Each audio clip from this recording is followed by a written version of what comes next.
Jai Gurudev.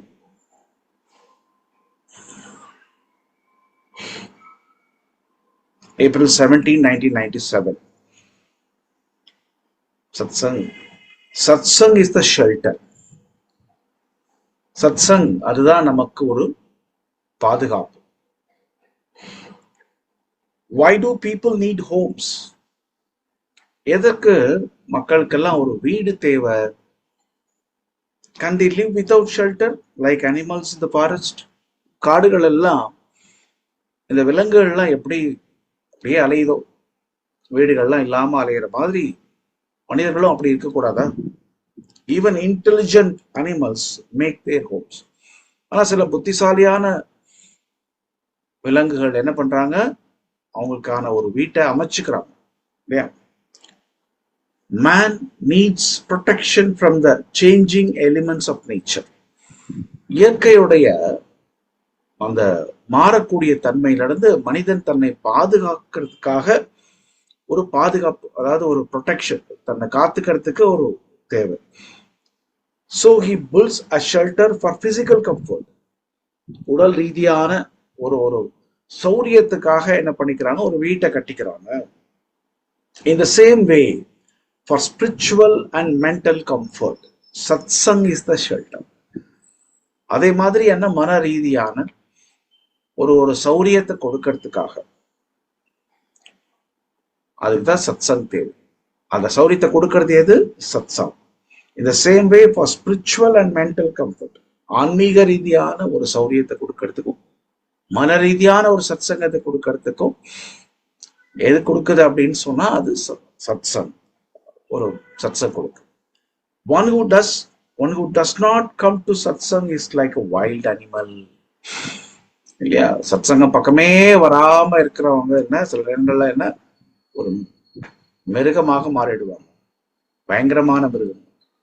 Satsang makes one civilised. சத்சங்கத்துல பங்கு கொள்றது ஒரு மனிதனை என்ன நாகரிகமானவராக்குகிறது. Satsang is your shelter from the harsh and changing influences on your life. சுத்தி நடக்கக்கூடிய ஒரு கடுமையான சூழ்நிலைகளா இருக்கக்கூடிய, மாறக்கூடிய சூழ்நிலைகளாக இருக்கட்டும், அதுல இருந்து உங்களை பாதுகாக்கிறது சத்சங்கம். Satsang is a nest in which you can rest. அது ஒரு அருமையான ஒரு ஒரு இடம், கூடு மாதிரி. அதுல நீங்க நல்ல ஆழ்ந்த ஒரு ஓய்வு எடுக்கலாம். If you seek happiness from others, you are bound to get misery. மற்றவர்களிடத்தில் நீங்கள் சந்தோஷத்தை எதிர்பார்த்து கொண்டிருந்தால் அப்ப கஷ்டம்தான் ஏற்படும். எப்படி? சந்தோஷம், ஆனந்தத்தை எப்பவுமே மற்றவங்கள்ட்ட இருந்தே நம்ம எதிர்பார்த்துட்டே இருந்தா என்ன ஆகும்? கஷ்டம்தான் ஏற்படும். If you are a giver of happiness, you get joy and love.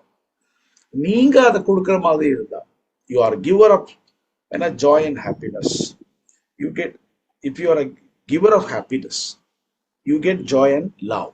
ஆனந்தமும் என்ன ஒரு அன்பும் என்ன நமக்கு கிடைக்கும் அப்படி இல்லையா? சோ அன்பு அப்படிங்கிறது கொடுக்கறதுக்காக, பெறுவதற்காக அல்ல. சந்தோஷம் அப்படிங்கிறது கொடுப்பதற்காக, பெறுவதற்காக அல்ல. நம்ம எப்ப எதிர்பார்க்கிறோம், நம்ம ரெட்டிப்பா கொடுத்தா எனக்கு நம்ம கொடுக்கும்போது ரெட்டிப்பாக அது கிடைக்குது. நம்ம எதிர்பார்க்க கூடாது, அவ்வளவுதான்.